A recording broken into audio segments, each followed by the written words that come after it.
बांग्लादेश पर हमला मतलब पाकिस्तान पर अटैक। भारत के खिलाफ असीम मुनीर की एक नई साजिश आई है सामने। नमस्कार, आप देख रहे हैं न्यूज़ 18 का डिजिटल प्लेटफॉर्म। मैं हूं आपके साथ श्रुति श्रीवास्तव। पाकिस्तान ने सऊदी अरब के साथ डिफेंस एग्रीमेंट किया था। इस एग्रीमेंट के मुताबिक एक देश पर हमला दूसरे देश पर हमला माना जाएगा।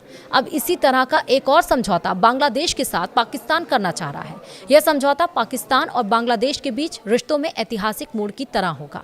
दोनों देश एक म्यूचुअल डिफेंस एग्रीमेंट पर काम कर रहे हैं, जिसे दक्षिण एशिया की सुरक्षा राजनीति में बड़ा घटनाक्रम माना जा रहा है। वरिष्ठ कूटनीतिक और विदेश मंत्रालय के सूत्रों के मुताबिक यह प्रस्ताव दोनों देशों के बीच हाल ही में बहाल हुए कूटनीतिक और सैन्य संबंधों का अगला बड़ा कदम है। पाकिस्तान के विदेश मंत्रालय के एक शीर्ष सूत्र ने CNN न्यूज़ 18 को बताया कि इस प्रस्तावित समझौते के लिए पाकिस्तान और बांग्लादेश ने एक संयुक्त तंत्र यानी कि ज्वाइंट मैकेनिज्म गठित किया है। इसका काम समझौते की शर्तें तय करना और उसका अंतिम मसौदा तैयार करना होगा। सूत्रों के अनुसार बांग्लादेश का सैन्य नेतृत्व पाकिस्तान के साथ एक रणनीतिक और रक्षा सहयोग समझौता करने में विशेष रुचि दिखा रहा है। यह समझौता पाकिस्तान के उन रक्षा समझौतों की तर्ज पर हो सकता है जैसे उसने सऊदी अरब और अन्य मित्र देशों के साथ किए हैं। अब सवाल यह है कि कब हो सकता है समझौता।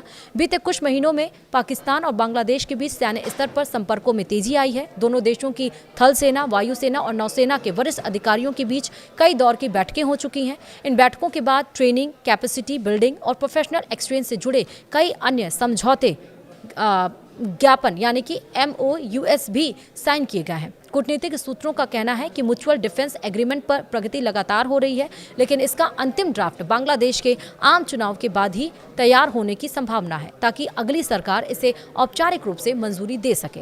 विशेषज्ञों के मुताबिक यह तेजी उस राजनीतिक बदलाव के बाद देखने को मिल रही है जब बांग्लादेश में शेख हसीना के नेतृत्व वाली सरकार सत्ता से बाहर हुई और इसके बाद पाकिस्तान और बांग्लादेश के उन रिश्तों को फिर से मजबूत करना शुरू किया जो बीते कई वर्षों से ठंडे पड़े थे, खासतौर पर रक्षा और सुरक्षा सहयोग के मोर्चे पर। चुपचाप पाकिस्तान बड़ी चाल चल रहा है। एक अन्य वरिष्ठ कूटनीतिक सूत्र ने खुलासा किया है कि पाकिस्तान के साथ इसी तरह के रणनीतिक और म्यूचुअल डिफेंस एग्रीमेंट में कम से कम 8 देश दिलचस्पी दिखा चुके हैं। इससे संकेत मिलता है कि इस्लामाबाद अपनी डिफेंस डिप्लोमेसी को तेजी से आगे बढ़ा रहा है और क्षेत्रीय सुरक्षा सहयोग में अपनी भूमिका मजबूत करना चाहता है। यदि Pakistan Bangladesh mutual defence agreement पर अंतिम मुहर लगती है तो यह दोनों देशों के बीच दशकों में सबसे बड़ा रणनीतिक कदम होगा। साथ ही इसका असर भारत के लिए नई चुनौती लाएगा। वीडियो में इतना ही। नमस्कार।